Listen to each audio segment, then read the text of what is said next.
Good afternoon, depending on where you are located. I'm Sean Kutzko, KX9X. Thanks to Dan for asking me to present this evening.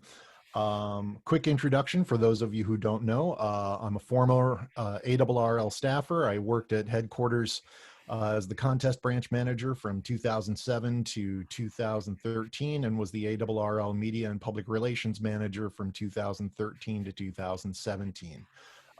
Since then, I've gone on to move back to my home roots here in Illinois, where I do social media and other nonprofit PR consulting, and also work as a video engineer at the University of Illinois Business College. As far as operating goes, I've been a contester, a DXer. I like QRP backpack, portable operating, VHF, weak signal work, satellites, the whole gambit. I just like being on the air. And that is what Dan asked me to speak about tonight specifically, was using the FM rate satellites during field day. And so that's what this evening's presentation is on. If you will give me just a moment here to share my screen. Can everybody see that? All set. All right, very good. Let me get this up to full screen here. There we go. So again, this evening's presentation that Dan asked me to give is utilizing the FM satellites on field day. Now, there's a huge motivation for clubs all over the place to try to get the 100-point bonus for making a satellite QSO. Sounds very, very easy. Unfortunately, it's not always that easy. Most of the time, you get a lot of enthusiasm for trying to make a satellite contact during the field day event, and a lot of people end up very disappointed as a result. So there's a lot of pre-event hype and a lot of post-event disappointment at not being able to complete a contact via the satellites. It's a lot harder than most people think. It's not impossible, but it definitely has a high rate of failure due to three major factors. Number one, a lack of experience of satellite operators. They may be an experienced operator in general, but they've never tried operating satellites. Too many people getting on over the field day weekend to accommodate the satellite resources that are available, and a lack of a real clear strategy of how to approach making the satellite QSO during field day. We're going to talk on all sorts of these topics and give a quick 10-step overview of what you can do to increase your rate of success on using an FM satellite on field day, as well as just a general satellite operating overview. I will say that if during any part of this evening's presentation you have a question, as was already pointed out, simply raise your hand in the window and I'll be happy to pick you up during the presentation, and I'll do my best to answer any questions that you have. I've designed this presentation to be about 30 minutes long and leave plenty of time for Q&A afterwards. I will also say that this presentation is not designed to be a step-by-step how to use the FM satellites during field day and complete a contact. This is more of a general overview of satellites in general and some strategies that you can use to implement during the field day event to make the satellite contacts. I have lots of resources at the end of this presentation that go into much more detail on satellite basics if you are not familiar with that. All right, so a general overview of satellite operating. If you are a satellite operator, I apologize. This is going to be some pretty basic entry-level stuff. If you are not familiar with satellites, this is good material for you to get started with. So as of now, there are about 25 satellites that are in orbit you can actually make contacts through. Most of these are what they call CubeSats. They are small 10-centimeter cubes that have all of the transceiver hardware and antenna included in that box.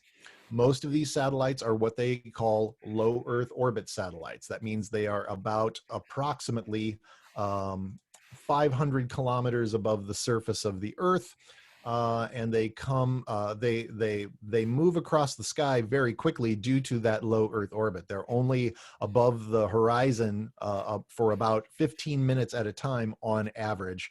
and most of these satellites make approximately 6 passes overhead during a 24-hour period. These come in groups of 3. There will be for any given satellite, there will be a pass that is more to the east coast of the United States, one that's more centered over the Midwest, and then one that's centered over the west coast of the United States. That happens approximately 12 hours apart, so you get 6 passes per day. Per 24-hour period. A very common term to know when dealing with satellites are AOS and LOS. AOS is acquisition of signal. That's when the satellite first pops up over your local horizon. And LOS is loss of signal, and that's when it drops back down over your horizon again at the end of the pass. Most of the satellites that we're talking about in this presentation use a combination of 2 meters and 70 centimeters. You transmit on one of the bands that is uplinking to the satellite, and you receive on the other band, which is downlinking from the satellite. For example, there's an FM satellite called AO91 that was launched a few years ago that uses 70 centimeters up to the satellite, and you receive the audio output from the satellite on 2 meters. Most of these satellites transmit with less than 1 watt of power. That doesn't sound like a lot, but you're dealing with VHF, UHF frequencies in what is, in essence, a line of sight form of communication. Even though it may be 500 kilometers above where you're standing, it's still a line of sight communication. So a 1 watt of power is actually quite robust for most applications. So there are 2 basic types of satellites. We have the FM satellites, and then we have linear satellites. So the FM satellites are what we're focusing on this evening. These are single channel satellites. They're basically like an orbiting repeater. One person can use them. Only one person can access them at any given point in time. The capture effect, prominent in FM and in repeaters, is also very prominent on FM satellites as well. Basically, the loudest signal is what is heard by the satellite and retransmitted on the downlink band. A couple of examples of active satellites here in 2021 are, of course, the ISS. I'm sure that many of you have been reading the news and know that they were off the air for a little bit, but they got some cables swapped and it's back on the air again. AO91 is a very popular satellite, as well as AO27, which was launched quite a long time ago and was actually silent for several years. And the engineers recently, over last year, due to being holed up because of the pandemic and needing something to do, they rewrote the code and reactivated the satellite. So AO27 is also back as an FM satellite. And then another satellite launched by the Saudis, SO50, is a very popular FM satellite that's been in orbit for quite a long time and is still very, very active. Then you have the linear satellites. The linear satellites use sideband and CW as opposed to FM. Instead of a single channel device, linear satellites have a device on it called a transponder, which basically provides real world bandwidth, anywhere from 20 to 60 kilohertz of actual bandwidth that you can tune across, just as if you were tuning across 20 meters, for example. Linear satellites function very much like an HF band. And it allows multiple people to carry on conversations at the same time throughout that bandwidth, just like an HF band does. Several examples of the linear satellites: RS-44 was recently launched, CAS-4A and 4B, and a series of 6 satellites, 5 of which are still operational, called the XW series. Both the CAS series and the XW series were launched by Chinese AMSAT, the Chinese equivalent of the Radio Amateur Satellite Corporation of America. So what kind of gear do you need to work these satellites? Basically speaking, you need to have a radio that can transmit and receive on 2 meters. You need to have a radio that can transmit and receive on 70 centimeters. That could be a dedicated satellite radio or 2 separate radios that perform those functions. They can be, if you're focusing on the FM satellites, you can have 2 different dual band HTs that will perform very admirably to get into the FM satellites. You need to make sure you have antennas for 2 meters and 70 centimeters. You need to have a device that is commonly called a duplexer, but is referred to in the satellite world as a diplexer.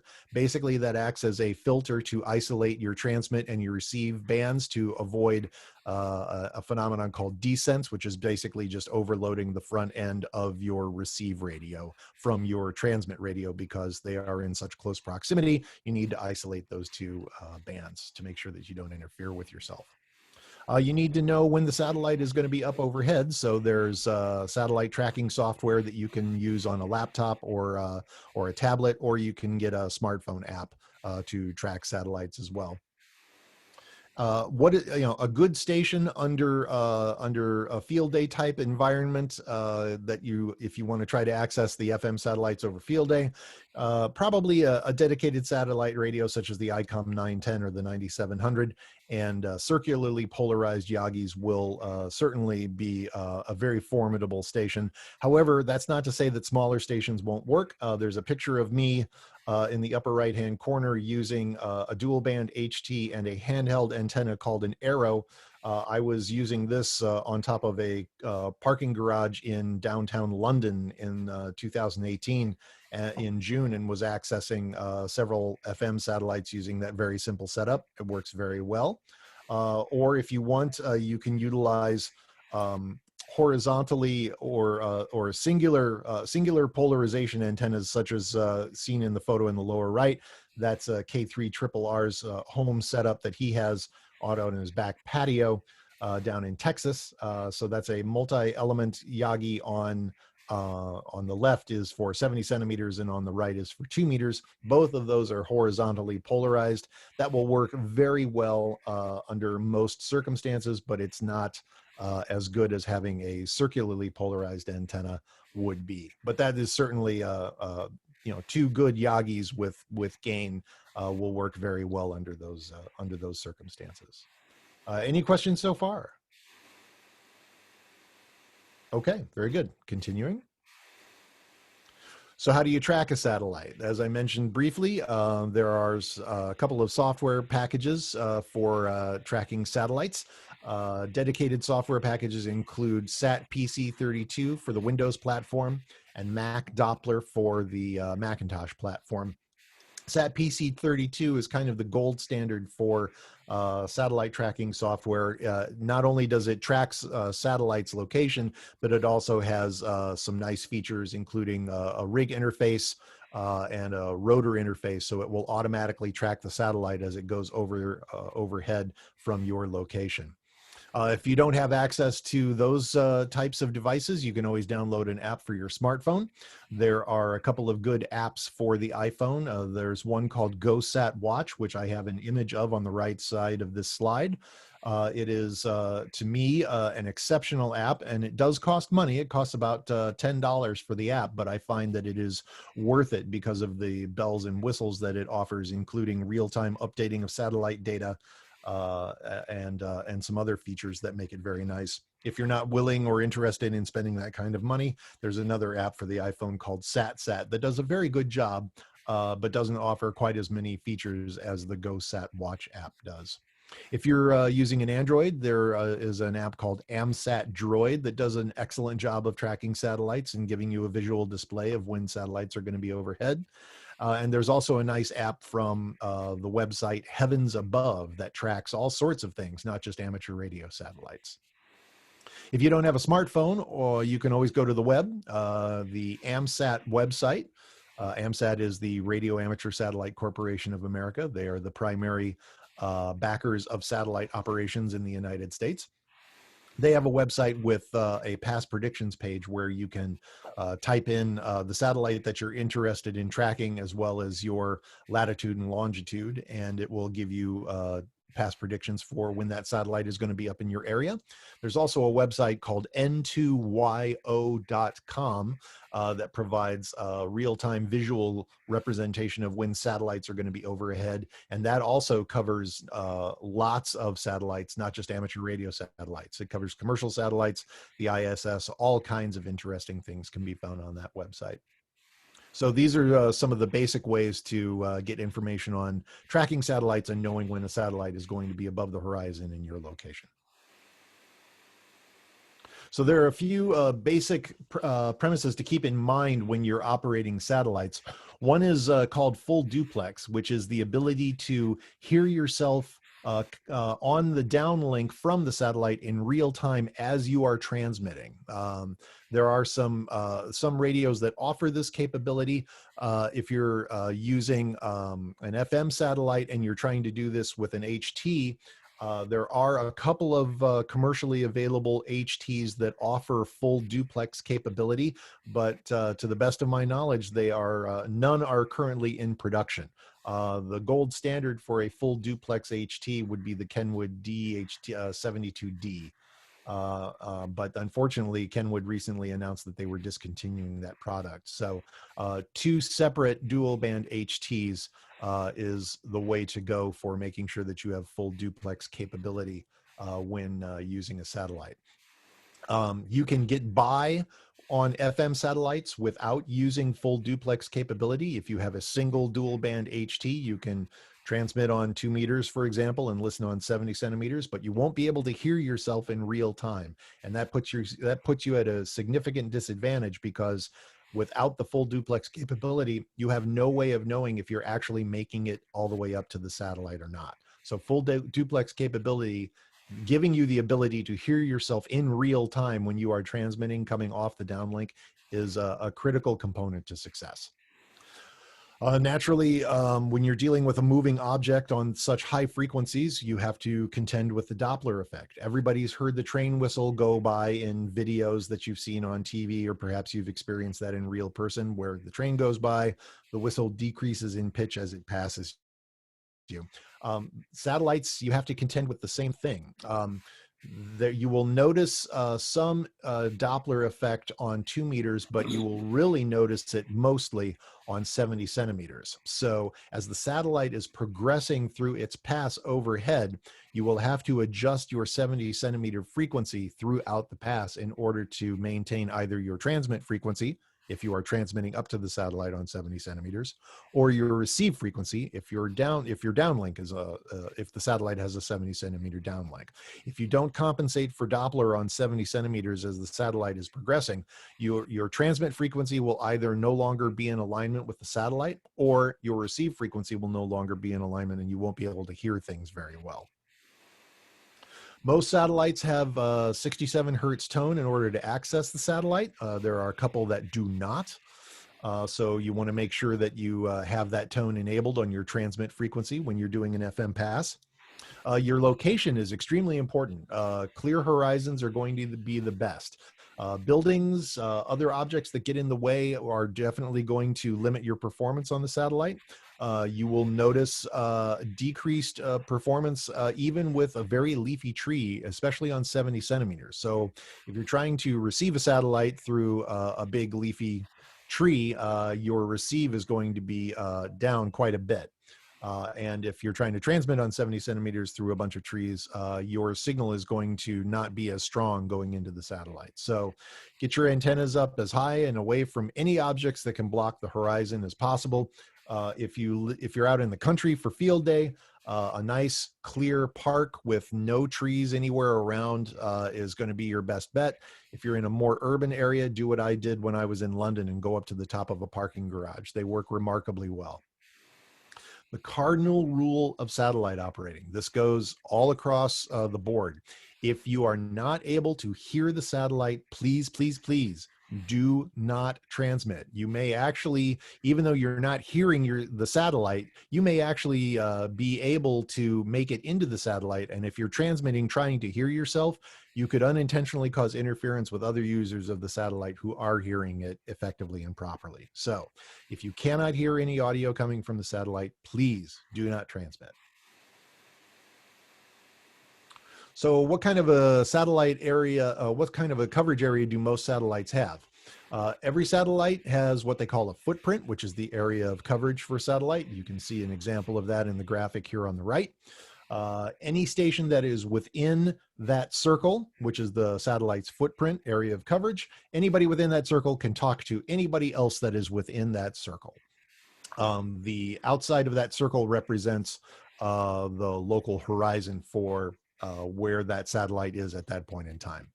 Size of a footprint vary for FM satellites. The average size of a footprint is around 5,000 kilometers from edge to edge. Now, as the satellite is moving overhead, in this case, in this graphic, the satellite is moving basically to the north. As the satellite moves overhead, the footprint is going to move. The area of coverage is going to move. So stations that you might hear at the beginning of a pass are going to drift out of the satellite's footprint as the satellite is continuing to orbit overhead. So stations that you hear at the beginning of a satellite's pass, you may not hear them at the end of the pass because the satellite will have simply moved out of their range of coverage. So this all adds up to the big problem during field day. For FM satellites, you get several single channel satellites where only one person can access them at a time, combined with a large coverage area, as I'm showing you in this document. Couple that with the biggest operating event of the year in North America, with a lot of people who don't have much experience using satellites, and that equates to the perfect QRM storm. And it can be a real problem trying to access the FM satellites on field day. So much so that, as I mentioned earlier, there will be a lot of people who are trying to get that 100-point bonus that are not successful. And I'm trying to share some tips with you on how you can increase your success using the FM satellites. So what are some basic tips that you can use on an FM satellite during field day to increase your chances of success?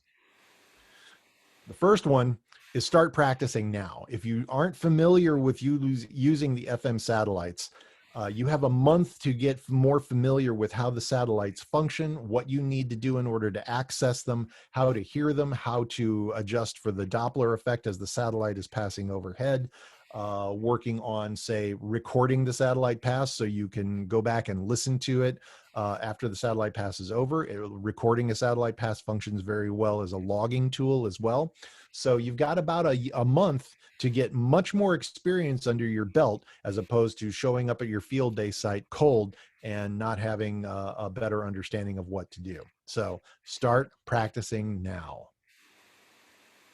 If you have access to a satellite operator in your area who can Elmer you through the process, by all means, recruit them.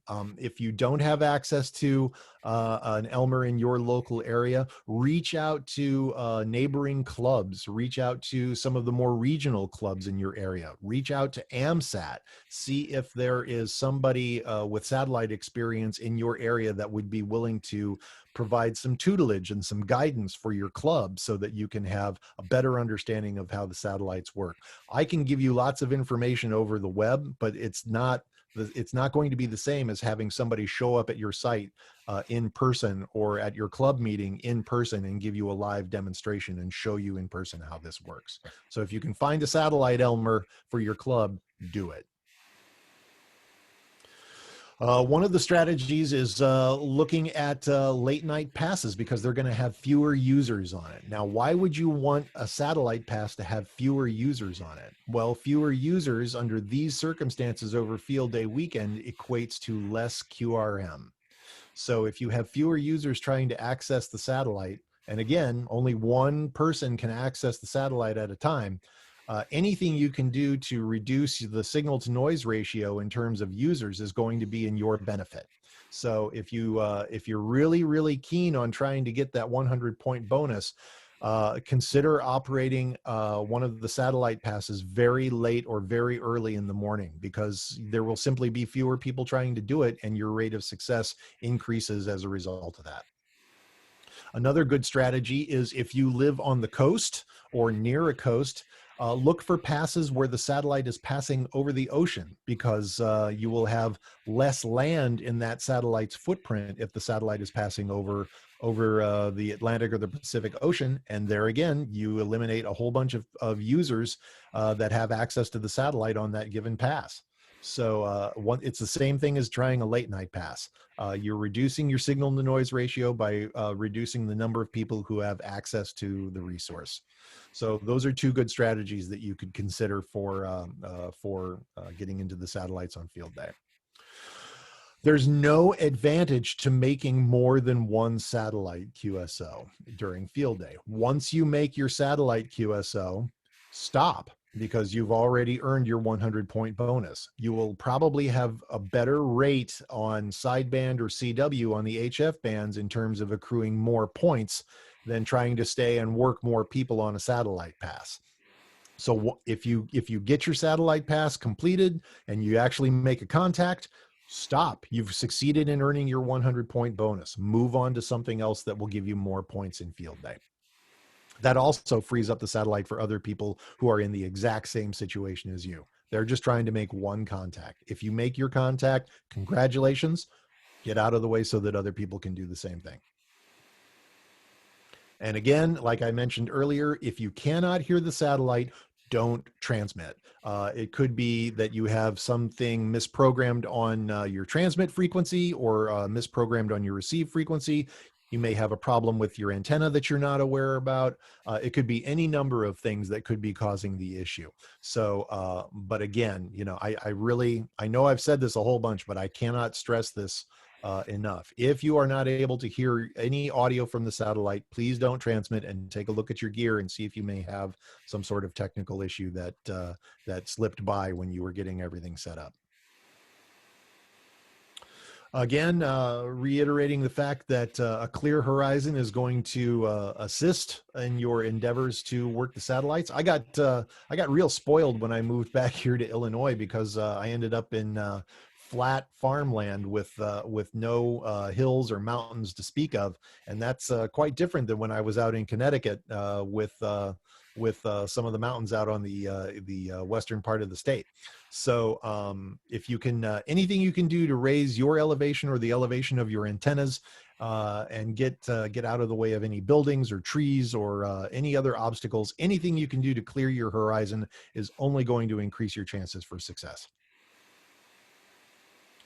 It's a good idea to know what your 4-digit Maidenhead grid square is. If you're not familiar with grid squares are geographic units of land that are 2 degrees of longitude wide by 1 degree of latitude tall, and there are about 36,000 of them all across all around the world. And grid squares are the common geographic unit that VHF, UHF operators and satellite operators exchange during contacts. So even though you're going to be participating in field day, you may make a contact with somebody who is not necessarily participating in field day, and they may want to know what grid square you're in because they are trying to collect as many grid squares as they possibly can. So know what your 4-digit grid square is. That's a nice nice courtesy touch for the operators who may not necessarily be participating in field day. And lastly, operate with full duplex capability if you can, especially under these circumstances of heavy usage during the field day weekend. Knowing that you are making it into the satellite is a huge advantage over people who don't know if they're making it into the satellite, that are using just an HT and a handheld antenna, for example. Full duplex capability is a huge component of success on the satellites in general, never more so than during field day weekend. And I hate to say it, but if all of these attempts of using an FM satellite leaves you frustrated, then I would suggest that you seriously consider using the linear satellites for sideband and CW. Because they function like an HF band, there's a lot more room to spread out and make multiple contacts, multiple users making contacts simultaneously during a satellite pass with the linear satellites than the FM satellites.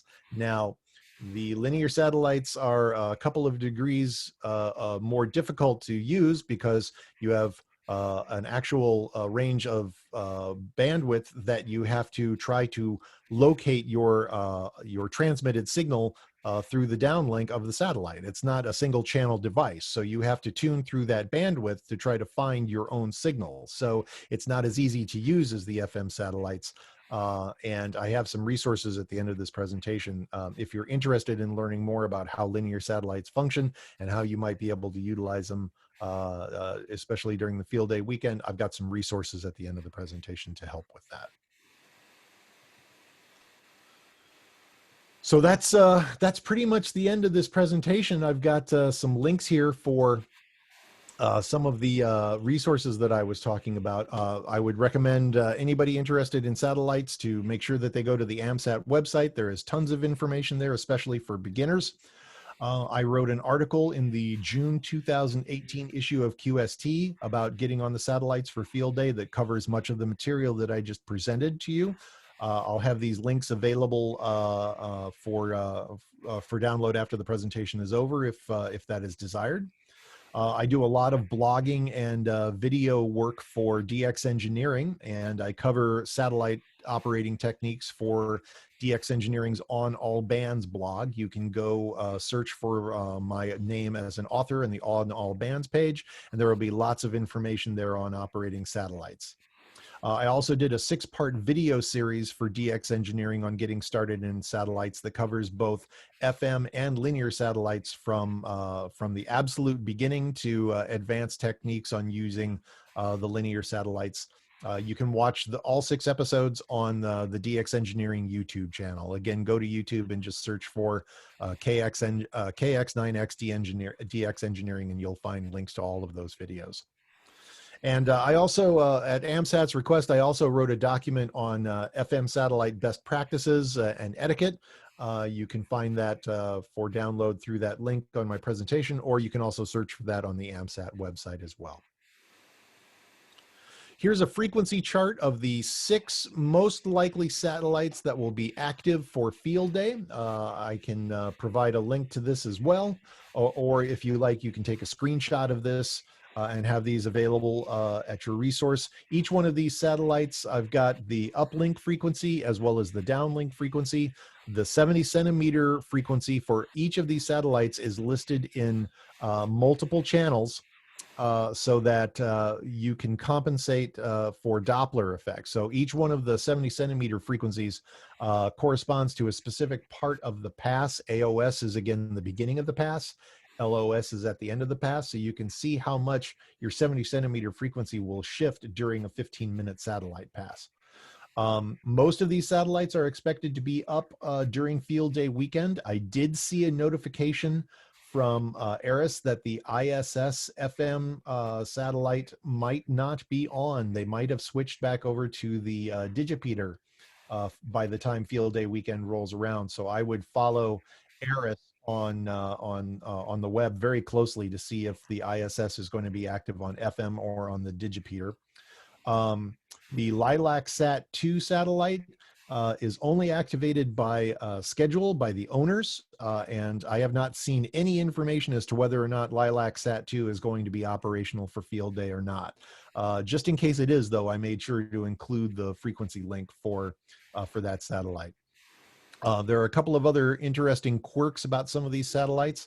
AO27, like I said, AO27 was off the air for several years, and the engineers were able to recode the operating system, in essence, for the satellite and make it work again. But one of the drawbacks of that is that now it is only operational for 4 minutes during a 15-minute pass. So it's a very loud satellite, and it's very easy to get into under normal circumstances. But because of its age and because of the way that the code had to be rewritten, it's only operational for 4 minutes for each pass. The AO91 satellite had some battery issues a few months ago, and so AMSAT is asking people not to use the AO91 satellite after sunset in your local area. That's to help ensure that when it is in sunlight, it's going to get lots of charging to the battery. So don't use it after dark, otherwise you might help deplete the battery a little bit more.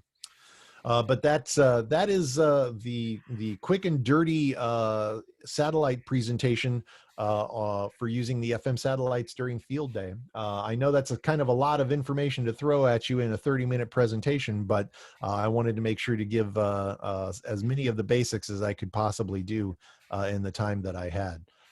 So thank you very much for allowing me to present to you today. I will be happy to entertain any questions that you may have. Okay, you want to down your desktop? Sure. And do we have any questions out there? If you could put his links into the chat window, someone's requesting that. Sure, I can do that.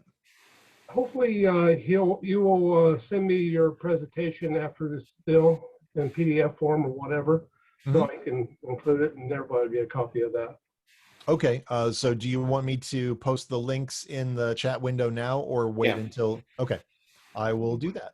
Yeah, and then afterwards, you'll send me your presentation. That'd be Sure, I'd be happy to do that. Any other questions? Boy, tell you what, I know it's an excellent presentation, but usually these hands have got questions of some kind or comment.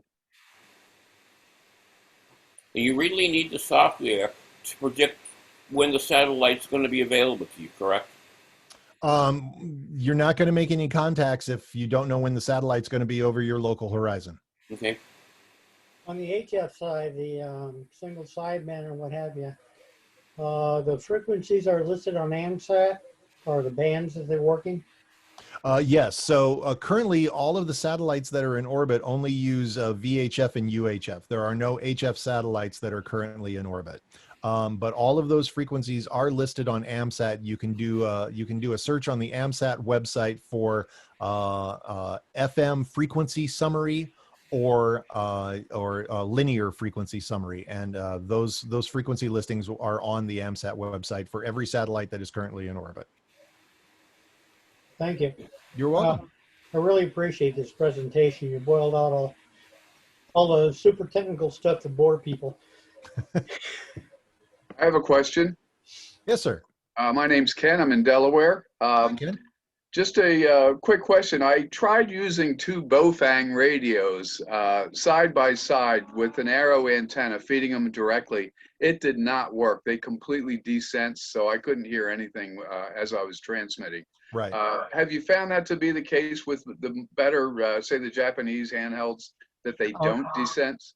I would say that's hit or miss. I don't have any solid information as to which HTs or which radios are going to work better than others. I know that there's some anecdotal evidence that some perform better than others. As far as I'm concerned, it's a good investment to spend $40 and buy an MFJ or a Comet diplexer and just not have to worry about that problem. Yeah, that's what I've resorted to, is just going simplex and, you know, well, not simplex, but one radio. Right. You can do that, but like I said, being able to hear yourself in real time through the downlink is a huge advantage, and not only will your chances of making it into the satellite increase as a result of that, so will your enjoyment of doing satellite operating. So a diplexer is really worth the investment, and like I said, you can get one for $40. Question, Sean. Yes, sir. I've got a dual band elk and a dual band arrow. Which would be a preferable antenna to use? The answer to that is simply whichever one is easier for you to hold. Both the Arrow handheld antenna and the Elk antenna are utilized by satellite operators all across the country and around the world, and it's kind of a Coke versus Pepsi thing. Neither one of them performs any better than the other. They both do an excellent job. Okay, well, thank you very much. I've got both now, so I could try one over the other. Okay, Barry, you want to pick up the question? Just pop in. Sure. This one I don't understand. Maybe you'll understand it, Sean. What is the discontinued HT full duplex? It's from Paul, KK4RAW. We need to get it was a model of HT designed by Kenwood. It was the THD72. Which was it's an amazing HT. It's got 2 meters and 70 centimeters built in with APRS and GPS and all kinds of great stuff built into it.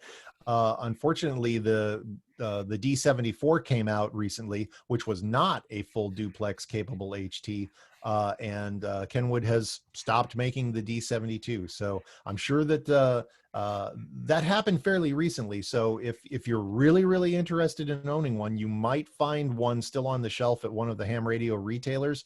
But the odds are slipping fast that you're going to be able to buy one from a retailer. So those are only going to be available on the used market here fairly quickly. Okay. Can you post the uplink frequency for the ISS? Because it's not on your slides. Yes, it was actually. It was on the last slide that I had. Okay. Let me see what I can do here. Again, I wish to reiterate that there is a chance that the ISS is not going to be on for field day. So caveat emptor. So let me see here. Let me see if this copy's over. Okay. Bear with me here for just a moment. Let's see if this, let me see if this pastes reasonably well. Larry, I see your hand up. We'll get to you in a moment. No. You can take that off. I already asked my question. Okay. To answer one of the questions in the chat, yes, one mode of the Oscar 7 linear satellite does utilize 10 meters as one of the frequencies. So it does have a mode that uses 10 meters up and 2 meters down. So that is the only satellite that has an HF component that is currently in orbit. 98% of the satellites that are in orbit only use VHF and UHF. Okay, another question here, Don WA6GVI. Hi. Sean, do you happen to know if a Yaesu FT736 is capable of full duplex? I don't know off the top of my hand. I would be surprised if it was not full duplex capable. Obviously, the 736 was a workhorse for the VHF community for a long time. I wish I bought one of those when I had a chance several years ago. But I know that it's capable of doing all of the bands that you would need in order to utilize the satellites. Whether it does full duplex or not, I'm not 100% certain. I can answer that for you. Oh, it great. It absolutely does full duplex. I have a 736. I've had 3 of them, and they're great radios for satellite. Yeah. Yeah, they are wonderful. Well, thank you, Dennis. You betcha. There's a question about satellites for MCOM. They do have some use, but until we get a geosynchronous satellite over the United States, they'll have to be used in bursts of about 15 minutes as the satellites go overhead and over the horizon.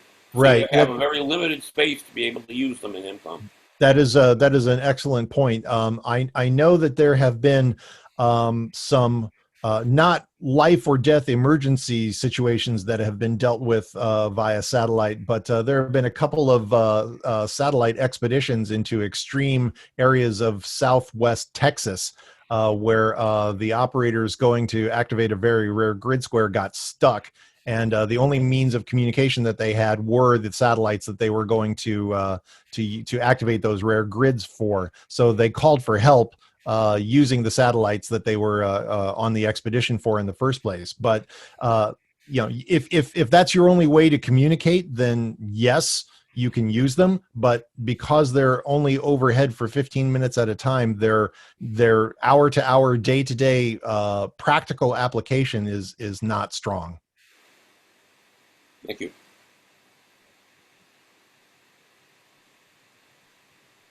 Anyone else?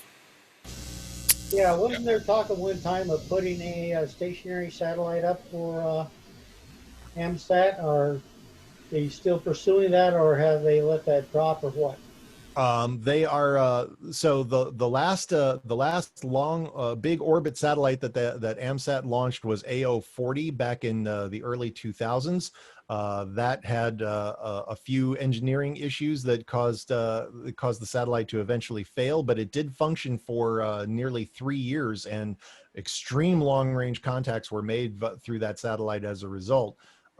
Somewhere in the area of 15,000 kilometers. So DXCC and long-haul DX contacts were possible on that satellite. There has not been a high Earth orbit satellite launched by AMSAT since then. They are constantly working towards it. They have a couple of programs right now that are designed to do engineering tests to increase the capabilities of getting another high Earth orbit satellite in orbit, I would suggest you go to AMSAT and check out their Golf T program, which is undergoing right now. Several of the satellites that were launched in the last 5 years were part of the AMSAT Fox project, and all of these research and satellites that have been launched by AMSAT in recent years are all part of a long-term effort to develop new technology to get a high Earth orbit satellite back in orbit. There was a satellite that was launched by the Qataris about 2 years ago called QO100 that is in a fixed orbit. But unfortunately, the position of its orbit doesn't cover North America. So it covers the Middle East and Europe and a good chunk of Asia, but North America is not included in the footprint, so we don't have access to it. Jan from Utah posted in the chat room that Ham City has THD72s in stock, and he posted the link in the chat. So if anyone is interested, check out the link in the chat.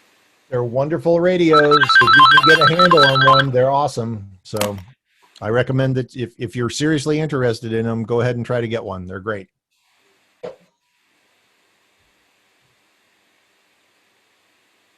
Any other questions? Dan, you're muted. I can see you're talking, but unfortunately you were muted. Yeah, we all go use that. I don't see any more in chat. Barry's been watching that, and I don't see any hands up.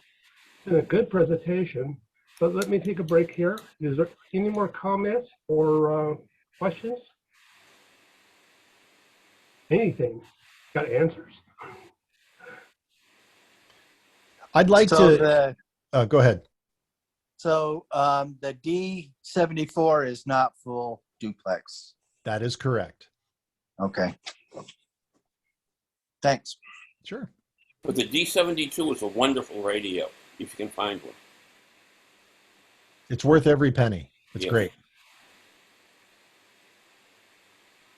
Okay, Dennis, you got your hand up?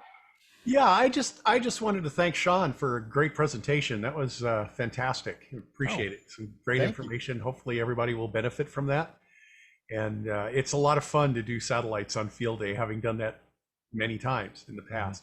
Only once on the FM birds though. So it's good fun. And it's the extra points. It's always a good thing. So thank you so much for doing this. Oh, you're welcome. I'm happy to. And, you know, like I mentioned earlier in the presentation, this is only scratching the surface of what can be a very, very deep wormhole to go down. So if you are genuinely interested in the satellite activity, I would strongly urge you to check out either my blogs on all bands or the 6-part video series that I did for DX Engineering on YouTube, because that will go into detail on how to utilize the satellites, the difference between FM and linear satellites, as well as showing you real-world examples of how I do a satellite pass under certain circumstances. Okay. Well, it has been a great presentation. I really appreciate you taking the time to do this. You implied that you had other presentations. Is that true?